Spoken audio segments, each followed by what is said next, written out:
చేస్తున్న రావణుడి కుమారుడు ఇంద్రజిత్ తలని బాణంతో ఒక్క వేటుతో వేరు చేశాడు.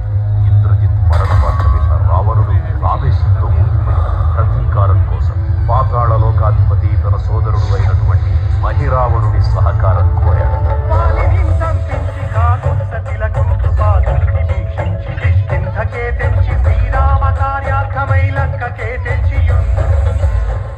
ఆ జీవి మకరధ్వజుడు అనే తన పుత్రుడని మహాసముద్రాన్ని దాటుకుంటూ